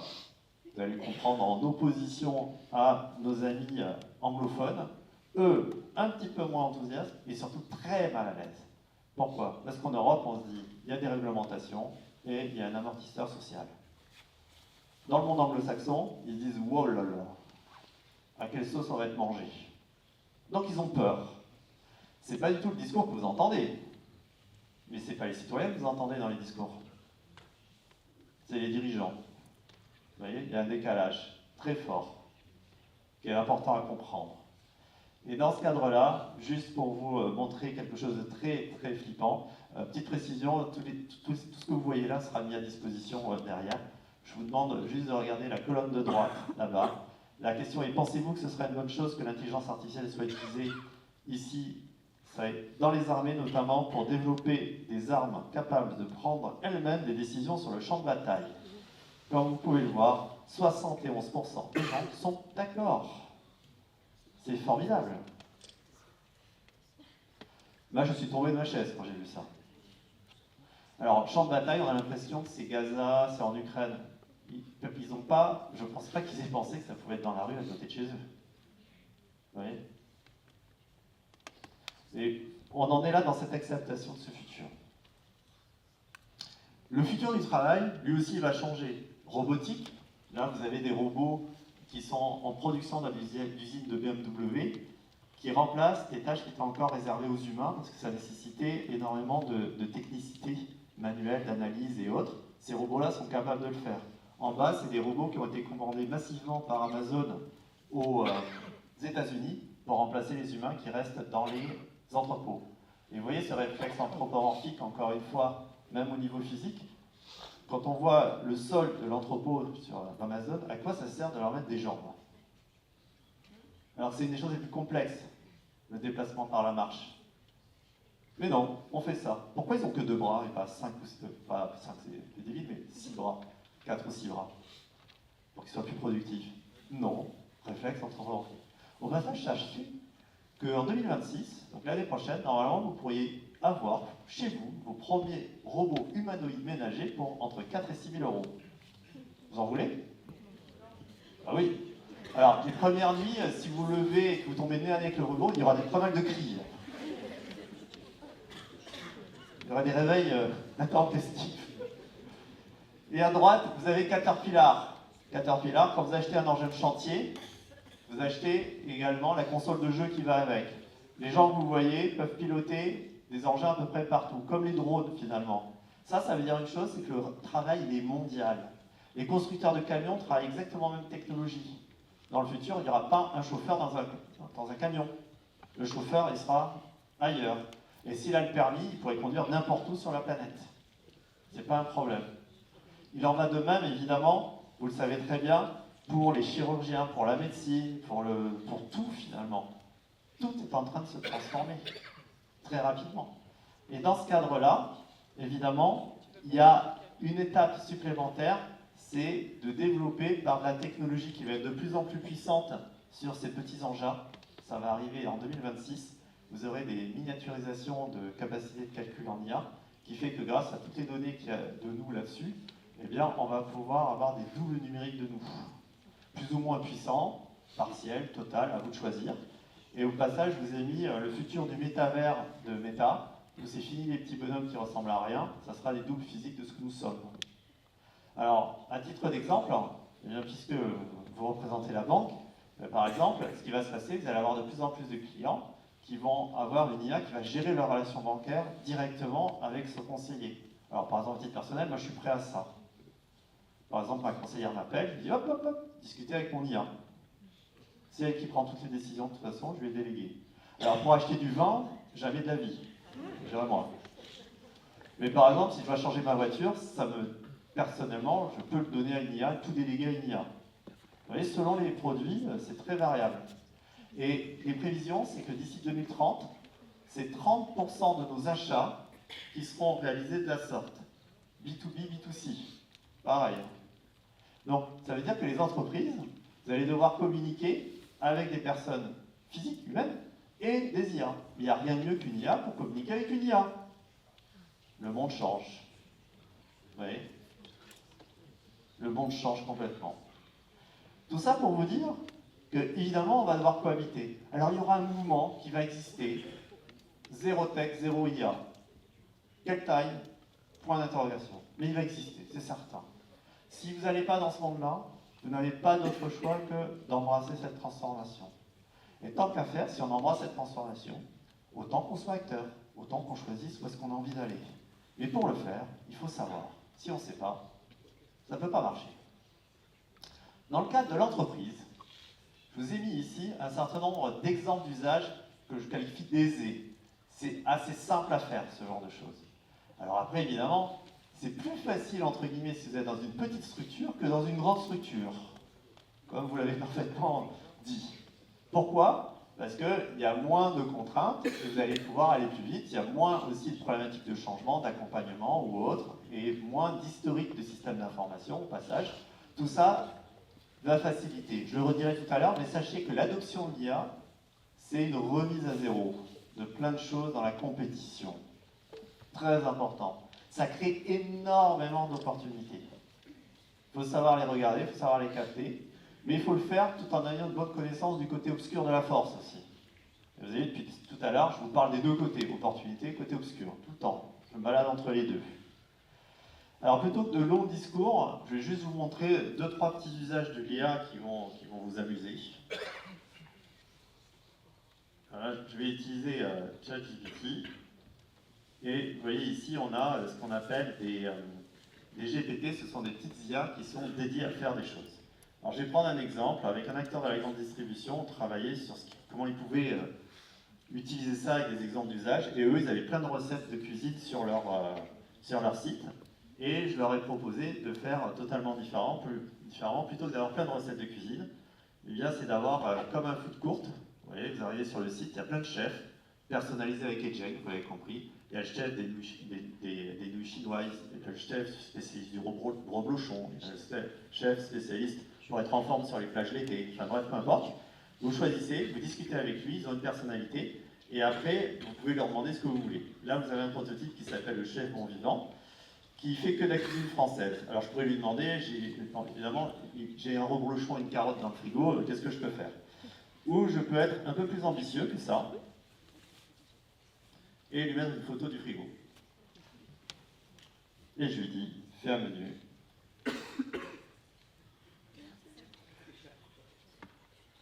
Encore une fois, la limite, c'est l'imagination. Hein. Là, je ne vous montre pas des choses très compliquées. Fais un menu pour 4. Alors évidemment, si vous avez tout rangé dans les Tupperware, ça ne va pas marcher. Donc elle reconnaît les aliments, elle fait ça. Voilà, je peux lui demander les recettes, évidemment, pour aller plus vite. Et là, je me dis, ok, mais moi, j'ai envie d'être en forme sur les plages cet été. Donc je fais attention, hein. Ça rigole pas. Calories. Et là, c'est parti. Elle me donne les calories. Voilà. Avec ça, tu peux savourer sans culpabiliser. Sympa. Sympa, lire, sympa. Et donc, en effet, je lui demande un accord avec des vins.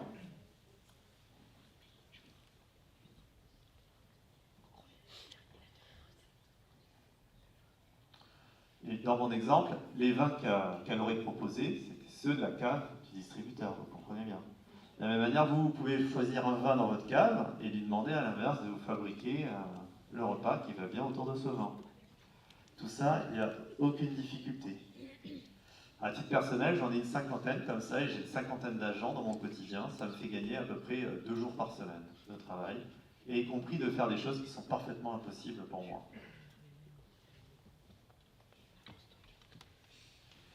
Quand vous utilisez l'IA, il y a 5 façons de les utiliser. Il y a le prompt, ça vous connaissez bien. Il y a les GPT, c'est ce que je viens de vous montrer. On peut aller un peu plus loin avec les assistants, ça nécessite un tout petit peu plus de programmation, mais c'est accessible. Vous avez les agents, là ça devient plus compliqué, et c'est vraiment là-dessus qu'en ce moment il y a beaucoup d'investissements. Et enfin, il y a ce qu'on appelle les RAG. Les RAG, typiquement vous devez avoir pas mal de RAG, à savoir c'est que vous voulez garder la souveraineté de vos données, où il y a trop de données que vous voulez utiliser.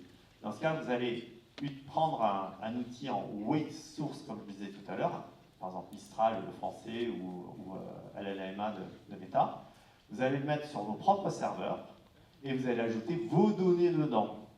C'est comme ça que vous allez fabriquer des outils qui vous sont totalement propres, avec des gros volumes de données. Alors évidemment, ça ne se fait pas en claquant des doigts, et il va falloir prendre du temps pour le faire, et ça va coûter plus cher. Mais il y a vraiment ces 5 usages-là. Par contre, vous n'avez pas besoin de faire que des RAG. Alors typiquement, si vous êtes dans des boîtes industrielles, eh bien oui, vous allez faire des RAG pour toutes les données de mesure, les données de retour d'expérience. Si vous fabriquez des machines, il y a tout le processus qualité, la maintenance prédictive, tous ces sujets-là vont être travaillés par des RAG. Ce n'est pas dans les IA que je vous ai montré jusqu'à maintenant que vous allez le faire. Mais c'est possible aujourd'hui, et sans redévelopper, vous allez utiliser des systèmes qui sont à disposition pour aller beaucoup plus vite. Et quand on parle de mettre en place de l'IA dans l'entreprise, on parle tout le temps de productivité, productivité, productivité. Je vous l'ai dit en introduction, je le redis là, nécessaire mais non suffisant. Évidemment, vous n'avez pas d'autre choix que d'y aller. Parce que si vos compétiteurs le font, vous ne le faites pas, oups. Mais si vous le faites et que vous arrêtez la productivité, c'est pas ça qui fera votre compétitivité du futur. Votre compétitivité du futur, elle vient par l'augmentation de la proposition de valeur. Donc quand vous allez réfléchir aux usages que vous pourriez faire dans votre entreprise, essayez tout le temps d'aller chercher ça. C'est excessivement compliqué d'aller chercher, au début vous n'y arriverez pas, mais forcez-vous à le faire, parce qu'au bout d'un moment vous allez commencer à prendre l'habitude et à le faire. Alors pour l'anecdote, souvent, il y a des dirigeants qui me disent « Bah ouais, mais moi j'ai essayé, ça ne marche pas ». Et je leur réponds toujours « Bah oui, c'est sûr, si vous avez mis un rendez-vous de 9h15 à 10h15 en disant à tout le monde « Allez, on se réunit, on va avoir des idées », ça ne risque pas de marcher, surtout que vous ne les avez pas embauchés pour ça. Vous les avez embauchés pour délivrer, pour faire. Donc ça ne se fait pas comme ça en claquant des doigts, c'est pas vrai. Il faut se mettre dans des conditions favorables à l'idéation, à la création. Ça ne se fait pas en claquant des doigts.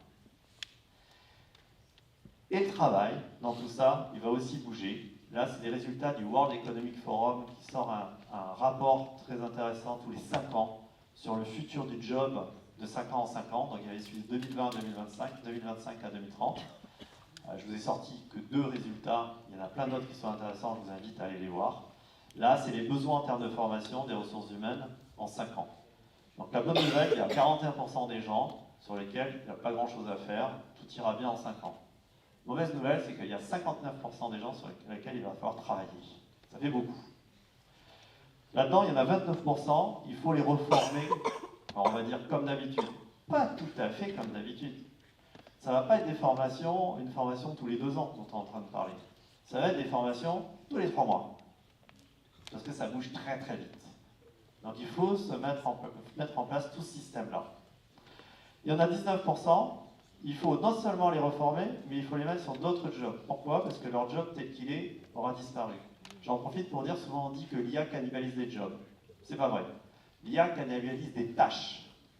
Des tâches. Il se trouve qu'il y a certaines personnes qui malheureusement ont beaucoup de tâches qui sont remplacées. C'est autre chose. Pourquoi je vous dis de raisonner par la tâche? Parce que ça va toucher tout le monde. Tout le monde, tout le monde, tout le monde. Il n'y a pas une personne dans cette salle, y compris moi, qui n'est pas impacté par ça. Tous par la tâche. Et enfin, les 11%, il faudrait les former, et la formation n'est pas disponible. Ça, c'est pas très grave. Pourquoi? C'est comme O3. O3 est sorti le week-end dernier. La veille, est-ce qu'il y avait une formation? Non. Aujourd'hui, est-ce qu'il y a une formation? Toujours pas. Par contre, il y a plein de gens comme moi qui l'utilisent. Comment on fait? On se débrouille. Donc là, c'est valable pour tout le monde. Tout le monde est logé à la même enseigne. Donc ce qui compte, c'est aussi de ne pas attendre la formation de vos entreprises, la formation de l'État. Il faut aussi que vous vous mettiez vous-même dans un processus d'auto-apprentissage continu. Tout le temps par la découverte, essayer, travailler. C'est ça qui va faire la différence, évidemment. Et là, tableau compliqué, je vous invite à être attentif. C'est quelques jobs qui vous permettront d'avoir des exemples et de comprendre ce qui va se passer. Vous avez en abscisse la demande aujourd'hui de jobs. Donc première colonne, vous avez vu là, c'est des jobs qui sont en déclin. Au milieu, demande stable. À droite, des jobs qui sont en forte croissance de besoins, comme tout en haut les data scientists et ainsi de suite. Vous avez vu dans les jobs en déclin, les développeurs web tout en haut sont en déclin, comme je vous disais tout à l'heure, par exemple. Après, c'est les lignes, c'est 3 fois le même axe, c'est la cannibalisation de l'IA sur ces jobs. En bas, le titre, en anglais, c'est Highest Automation. Ça veut dire que ce sont des jobs qui vont être totalement automatisés par l'intelligence artificielle, et il n'y a pas d'alternative derrière. Donc ce sont des jobs tels qu'ils sont qui vont disparaître, comme les télémarketeurs par exemple. Ce n'est pas les seuls, c'est un titre d'exemple. Au milieu, c'est des jobs qui sont plutôt tranquilles, moins de 50% de cannibalisation, tel que le job est aujourd'hui, comme les avocats. Vous voyez au passage que les profs du secondaire sont en déclin quand les profs du supérieur sont en croissance. Rien à voir avec l'IA, c'est juste un problème démographique. Et en dessus, c'est Highest Augmentation. Ça, ce sont des jobs qui vont radicalement changer. Alors à droite, vous voyez les mathématiciens, les data scientists, les ingénieurs en intelligence artificielle. Leur job tel qu'il est fait aujourd'hui va être totalement cannibalisé. Complètement cannibalisé. Pour donner un exemple, dans mon ancienne entreprise, ce que faisait un mathématicien en 5 jours en 2019, fin 2020, ça se faisait mieux que lui, en quelques minutes, sans lui. C'est ça la vitesse. Est-ce que je me suis séparé de ces gens? Pas du tout. On a fait complètement évoluer leur métier autrement. Évidemment, il y en a qui ne savent pas plus, ils sont partis, il y en a d'autres qui sont arrivés parce que ça leur plaisait beaucoup, mais le job a totalement changé. Là, ce qu'on est en train de dire, c'est à l'échelle globale que ça va changer. Et ce qu'il faut comprendre, c'est que ces gens-là, on les forme aujourd'hui dans un métier qui va changer. Souvent, on me dit, mais comment tu fais avec ton fils alors? Qu'est-ce que tu lui dis? Moi, je lui dis juste, fais ce qui te plaît. De toute façon, il faut juste que tu apprennes une chose, c'est que tu changeras tout le temps. Et sois prêt à ça, donc apprends à être souple, apprends à être agile, apprends à apprendre, et surtout apprends à être critique. Parce qu'il faut être critique. C'est l'essence même en termes de qualité qu'il faut avoir dans le futur. Vous vous rappelez de lui? Dans le premier Matrix, il dit n'envoyez jamais un humain faire le travail d'une machine. Alors moi je réponds, on peut réfléchir quand même. Alors pourquoi je vous dis ça? Je vous ai dit, ça passe par la tâche. Quand vous allez être confronté à l'automatisation d'une tâche par de l'IA, posez-vous une question. Est-ce que si je ne fais plus cette tâche, je perds mon expertise? Si la réponse est non, posez pas trop de questions. Si la réponse est oui, conseil que je vous donne, laissez surtout pas le curseur à 0. Mettez-le à 5 ou à 10. Pourquoi? Le simple fait de l'augmenter va vous obliger à vous mettre en mouvement. Donc à vous développer, aller sur d'autres territoires qui aujourd'hui ne sont pas accessibles, tout simplement parce que vous n'avez pas le temps, vous n'avez pas ceci, vous n'avez pas cela. C'est ce mouvement-là qui est important. À titre d'exemple, je vous l'ai dit, j'écris beaucoup, j'ai une IA qui écrit comme moi, et je l'utilise qu'à 20%. Alors pourquoi j'écris 80% de mes contenus? Tout ça prend du temps. C'est parce que pour moi, c'est une manière de digérer toute l'information que j'emmagasine. Okay.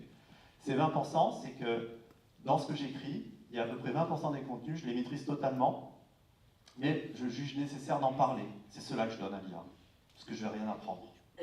Tout ce qui nécessite une interrogation, une réflexion ou autre, je les garde pour moi. Ma veille, c'est exactement l'inverse. 80% de ma veille est faite automatiquement par l'IA, 20% par mois. Pourquoi? Parce que je pense nécessaire de savoir garder le savoir-faire de faire la veille. Et surtout, j'adore me perdre en faisant des recherches. Donc je garde ce plaisir-là. Voilà pourquoi 80. Il y a d'autres choses, je vous l'ai dit, inaccessibles pour moi, ou alors il me faudrait 1 mois pour le faire. Eh bien ça, je le fais faire par l'IA, parce que de toute façon, je ne pourrais pas le faire, je ne me pose aucune question. Vous voyez ? Donc soyez lucides, et il faut qu'on soit acteur, encore une fois, de ce futur.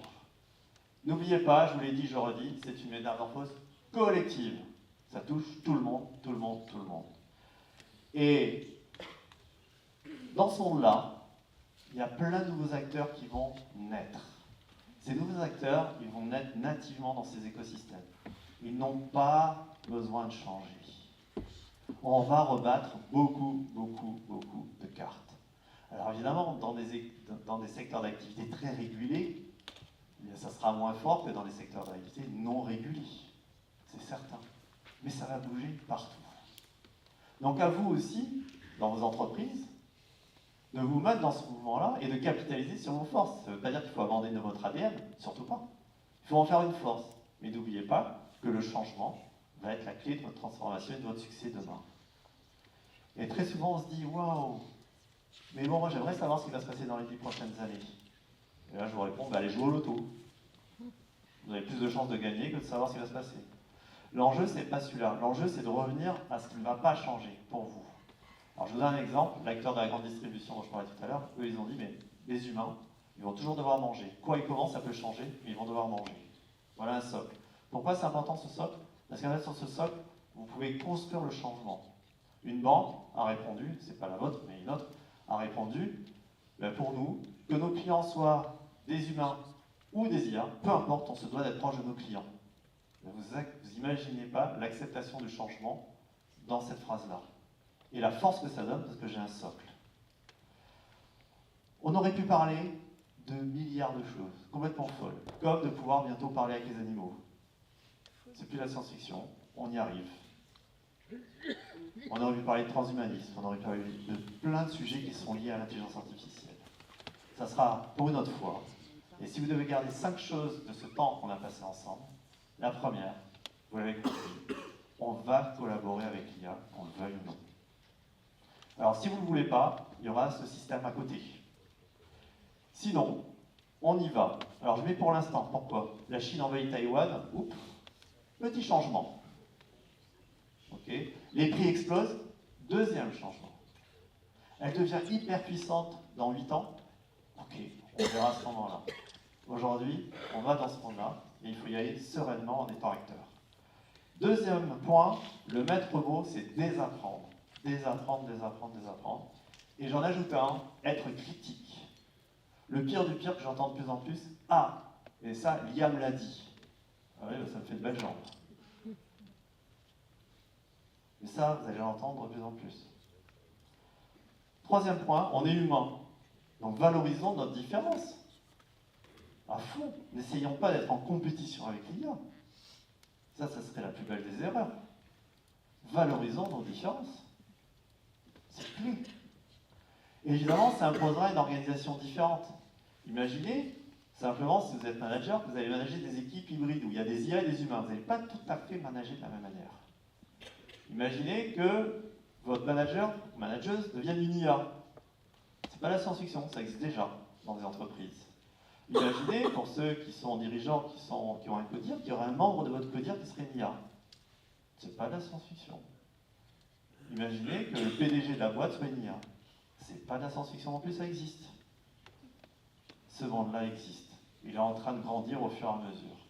Donc cette proximité obligera obligatoirement des organisations très différentes. Et enfin, le vivre antifragile, c'est simple. Si vous pensez que vous êtes au top et que tout se passera bien demain, vous avez tort. Si vous pensez que vous êtes au top, et le fait d'avoir été au top, c'est parce que vous avez bossé, vous avez appris, vous avez développé des expertises, des savoirs, des différenciations, et que vous allez mettre toutes ces compétences, toutes ces expertises, tous ces savoirs au profit d'une transformation continue pour le futur, vous serez les champions de demain sans aucun doute. Merci.